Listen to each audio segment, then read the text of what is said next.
Good morning students, class 10th। कैसे हैं आप लोग? आई थिंक आप लोग सही ही पढ़ाई कर रहे होंगे और कुछ दिन में हमारा स्कूल भी खुलने वाला है।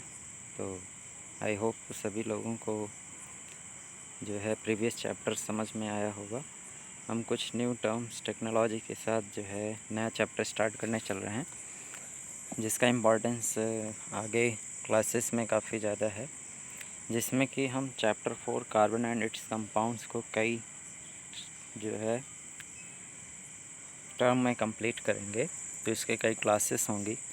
अभी तक जितने स्टूडेंट्स इसको सब्सक्राइब नहीं किए हैं चैनल को, प्लीज़ सब्सक्राइब करें ताकि उनको आगे आने वाला नोटिफिकेशन मिल सके, और जो है शेयर भी करें ज़्यादा से ज़्यादा स्टूडेंट्स को ताकि उनका बेनिफिट मिल सके। Okay, let us start now chapter. First, introduction of this chapter. The list given here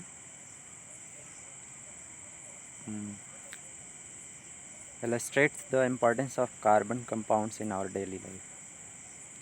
हमारे दैनिक जीवन में कार्बन कंपाउंड्स का क्या यूज़ है, कैसे हम इसको जो सब्सटेंसेस यूज़ करते हैं उसमें कार्बन कैसे प्रेजेंट है, इसको हम समझेंगे। फर्स्ट, जैसे फूड है in the form of starch, sugar, fat, right, in the form of sugar, fat, those list given here, starch, sugar, fats, vitamin, proteins, right.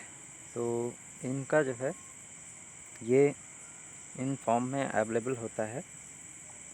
Carbon starch के रूप में मिलता है, शुगर के रूप में, फैट्स के रूप में, विटामिन के रूप में, प्रोटीन्स के रूप में, इन सब में कार्बन मिलता है। फ्यूल्स हैं जैसे वुड, कोल, अल्कोहल, पेट्रोल, इसमें भी कार्बन प्रेजेंट है।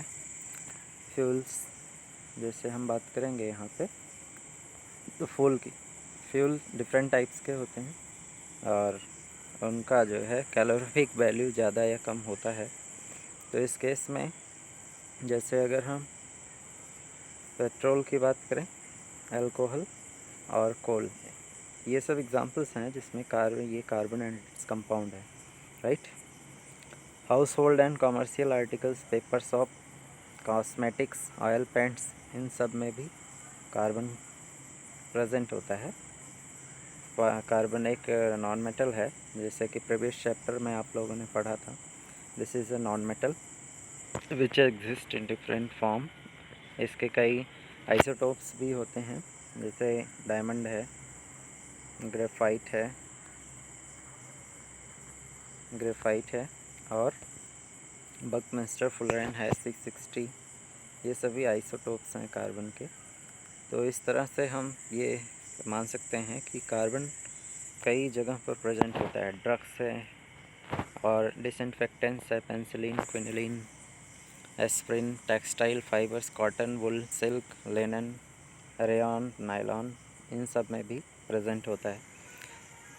सल्फा ड्रग्स है, ड्रग्स एंड इन्फेक्टेंट्स, पॉइजन्स, जहर में भी होता है, opium, strychnine, perfumes, vanillin, camphor, explosive, nitroglycerine, dynamite, picric acid, TNT, dyes, indigo, Congo red, malachite green.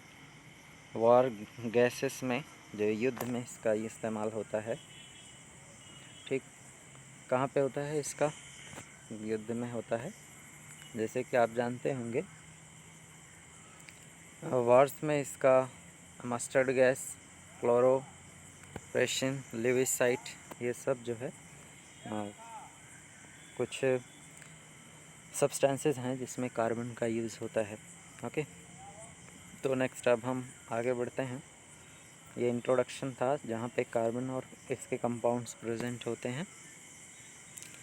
तो नेक्स्ट हमारा है हाइड्रोकार्बन्स। हाइड्रोकार्बन्स कार्बन जो ऐसे कंपाउंड्स होते हैं जिनका यूज़ हम करते हैं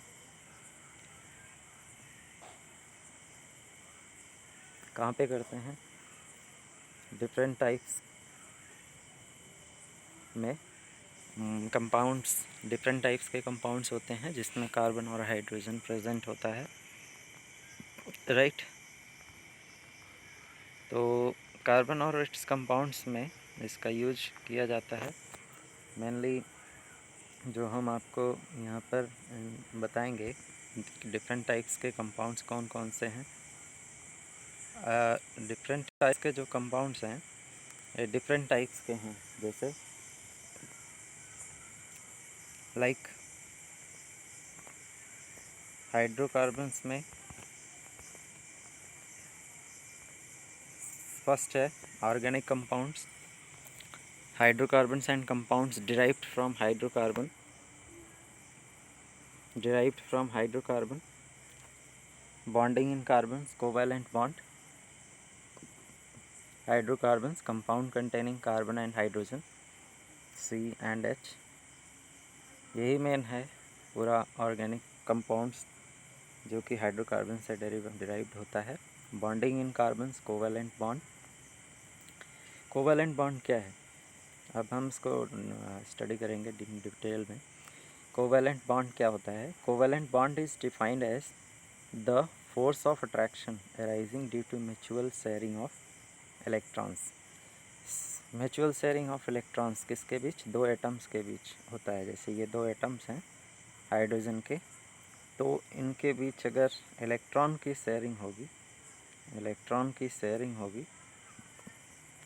तो क्या होगा? एक इलेक्ट्रॉन हाइड्रोजन का दूसरे इलेक्ट्रॉन हाइड्रोजन का ये शेयर करके एक कोवेलेंट बॉन्ड फॉर्म करेंगे। इनके बीच एक फोर्स ऑफ अट्रैक्शन काम करेगा, mutual sharing of electrons between two atoms.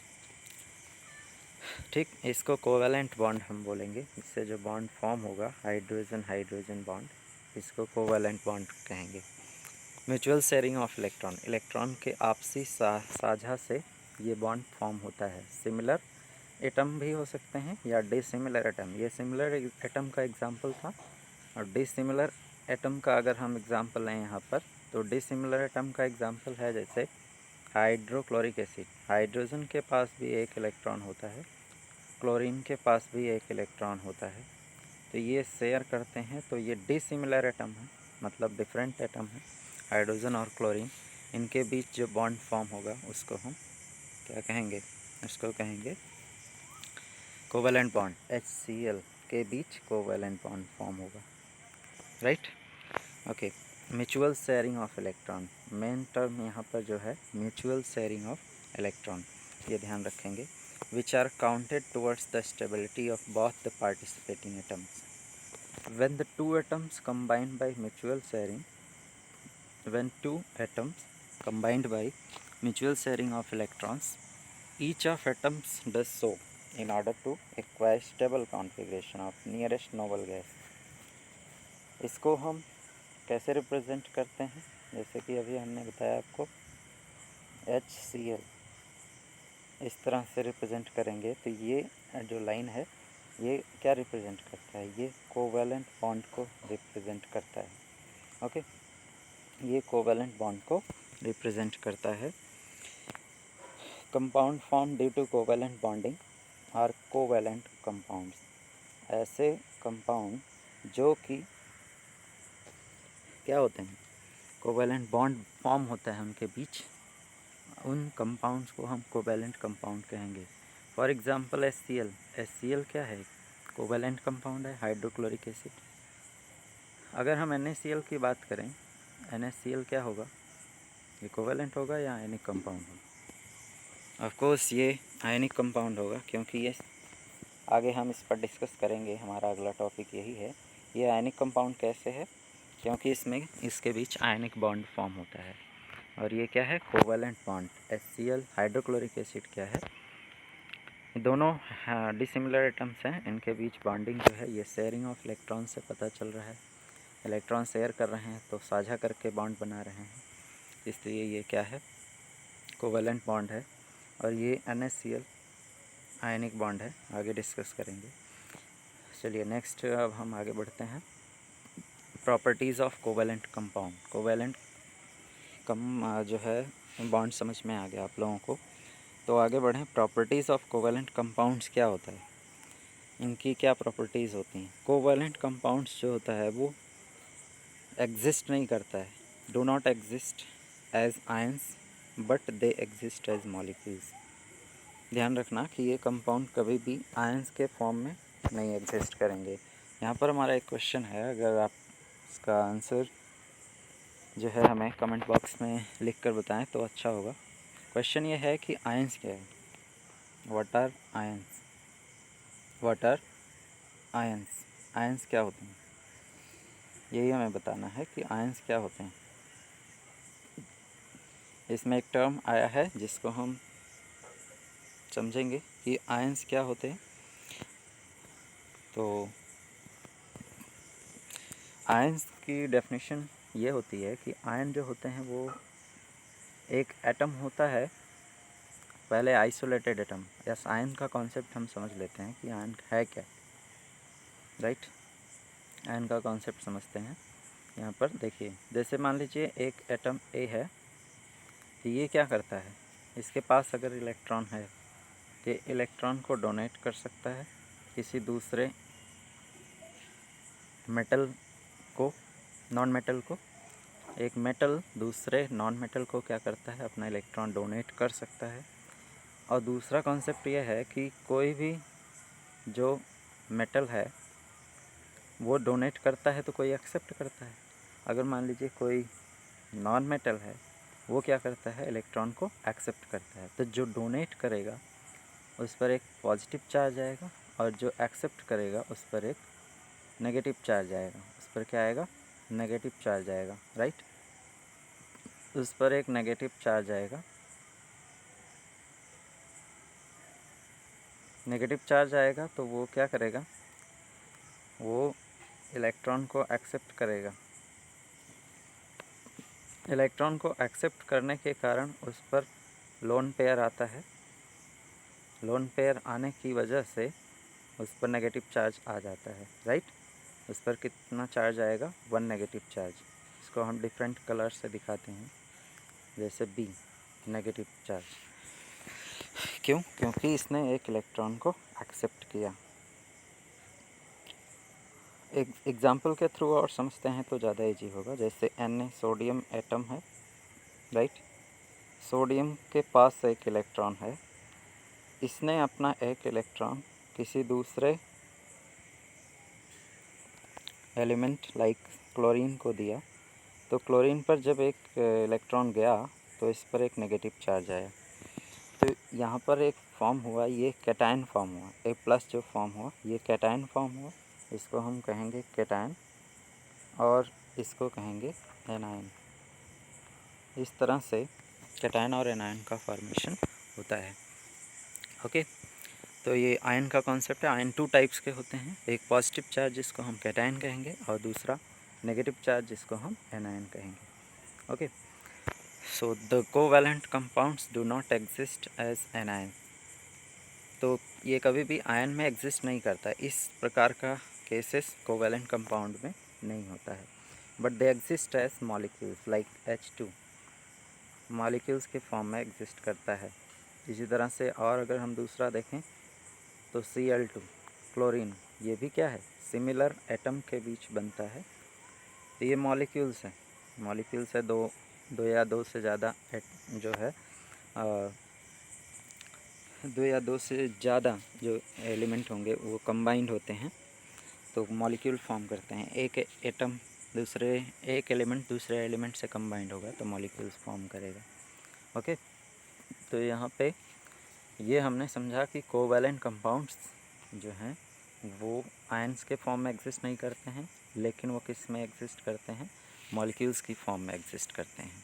एक बात, एक पॉइंट हमने नोट किया। दूसरा, they exist at room temperature, room temperature पर एग्जिस्ट करते हैं। लिक्विड या गैस, रूम टेम्परेचर पर ये लिक्विड हो सकते हैं, लिक्विड हो सकते हैं या क्या हो सकते हैं, गैस। लिक्विड या गैस के फॉर्म में एग्जिस्ट करेंगे।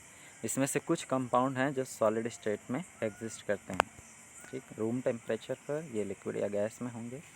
कुछ कंपाउंड वो हैं जो किस में एग्जिस्ट करेंगे, ये एग्जिस्ट करेंगे सॉलिड स्टेट में। एग्जांपल की बात करें तो जैसे यूरिया, NH2CO NH2, ये फार्मूला है यूरिया। यूरिया और शुगर, C12H22O11 शुगर है जिसको सुक्रोज कहते हैं। तो ये सभी एग्जिस्ट करते हैं किसमें, सॉलिड स्टेट में। ये भी क्या है, कोवैलेंट कंपाउंड है, आयनिक नहीं है, ये कोवैलेंट कंपाउंड है। तो इतनी बात समझ में आई। और इसका मेल्टिंग पॉइंट जो बॉइलिंग पॉइंट होगा ये जनरली लो होता है। मेल्टिंग पॉइंट, बॉइलिंग पॉइंट, जिस टेम्परेचर पर कोई भी सब्सटेंस क्या होता है, मेल्ट हो जाता है या बॉयल हो जाता है, तो वो लो होगा, ध्यान रखना।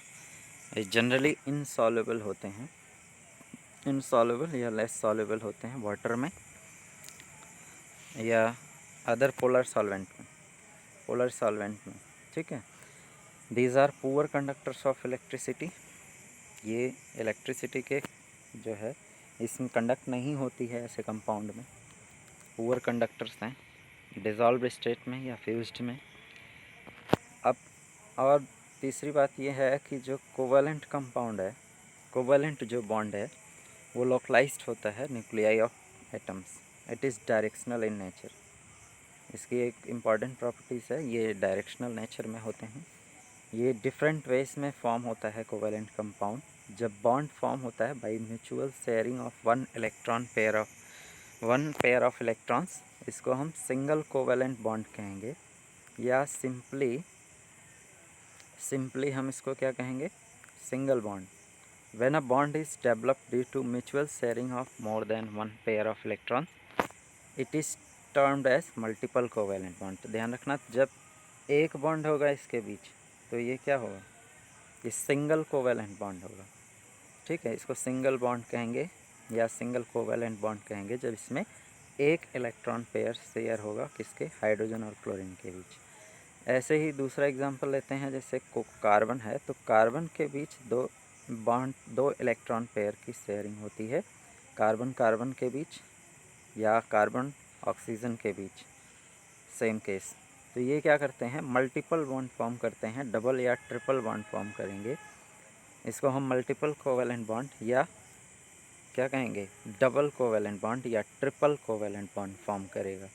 तो जैसे बहुत इंपॉर्टेंट टर्म है, ध्यान रखना, यहाँ पर कार्बन ऑक्सीजन के साथ डबल बॉन्ड फॉर्म करेगा। इसका मतलब है कि कार्बन और ऑक्सीजन के बाद ऑक्सीजन की जो शेयरिंग होगी इलेक्ट्रॉन पेयर की, वो दो इलेक्ट्रॉन पेयर की शेयरिंग होगी, और ये क्या होगा,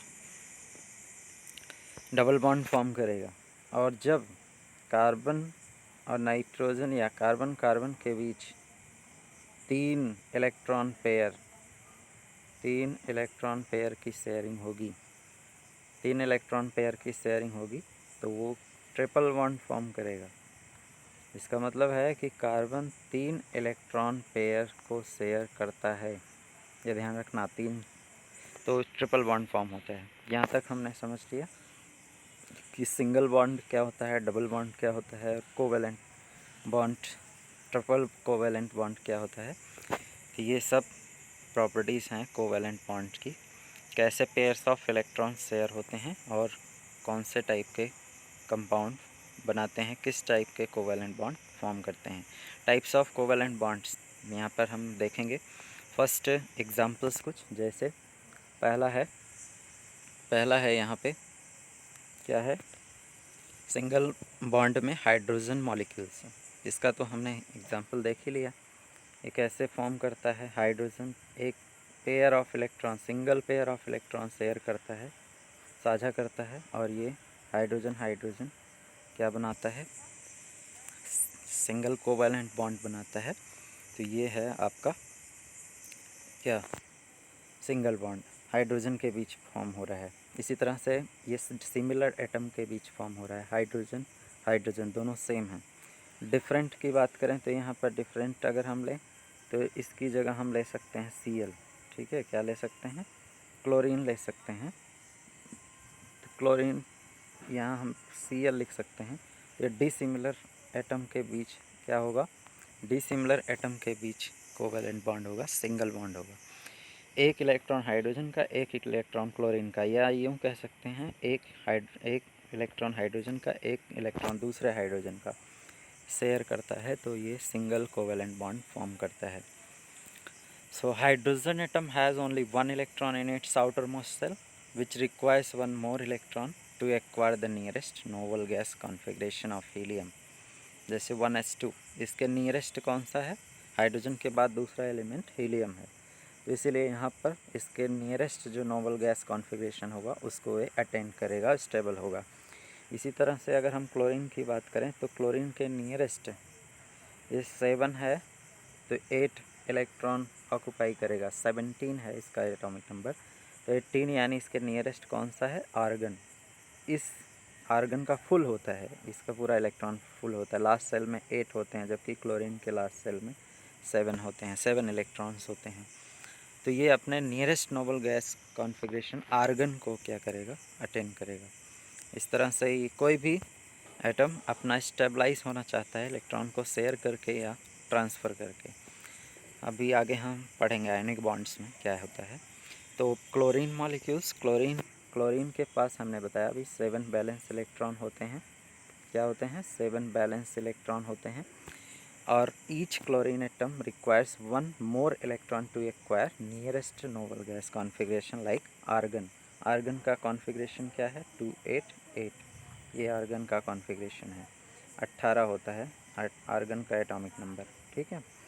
तो इस तरह से वो अपने नियरेस्ट नोबल गैस कॉन्फ़िगरेशन को अटेन करना चाहेगा। This they do by mutual sharing of one pair of electrons as shown below, ठीक है। तो कैसे ये करेगा? जैसे हाइड्रोजन है, हाइड्रोजन का एक इलेक्ट्रॉन, क्लोरीन के कितने इलेक्ट्रॉन्स होते हैं? 7 इलेक्ट्रॉन्स होते हैं। इसको हमने इसीलिए डिफरेंट शो किया क्रॉस से और इसको डॉट से। तो ये शेयर किया जब इसका क्लोरीन का एक इलेक्ट्रॉन और हाइड्रोजन का एक इलेक्ट्रॉन, तो इसके दोनों देखिए ये स्टेबल हो गया है। ये क्या हो गया? स्टेबल हो गया। स्टेबल का मतलब इसने नियरेस्ट गैस कॉन्फ़िगरेशन को क्या कर लिया? हाइड्रोजन और क्लोरीन ने नियरेस्ट, ये हीलियम के नज़दीक, हीलियम इसका 1 पे हाइड्रोजन है, 2 पे हीलियम है, तो मतलब हीलियम के सेल में अगर 2 इलेक्ट्रॉन है, इसका मतलब है कि इसने अपना ऑक्टेट कंप्लीट कर लिया है। हाइड्रोजन जो है ये एक था, एक इलेक्ट्रॉन क्लोरीन के साथ शेयर करके अपना 2 इसका nearest noble gas configuration attain किया। और chlorine nearest noble gas configuration argon के नज़दीक ये जो है अटेन किया। इस तरह से ये स्टेबल हो गया और दोनों के पास, उसके पास 2, उसके पास 8 इलेक्ट्रॉन हो गए। तो इसी तरह से स्टेबलाइज होते हैं हर एटम। अब नेक्स्ट अगला जो कॉन्सेप्ट होगा हमारा, कैसे हम हाइड्रोकार्बन्स के बारे में डिस्कस करेंगे डिटेल में। Thank you so much for watching video.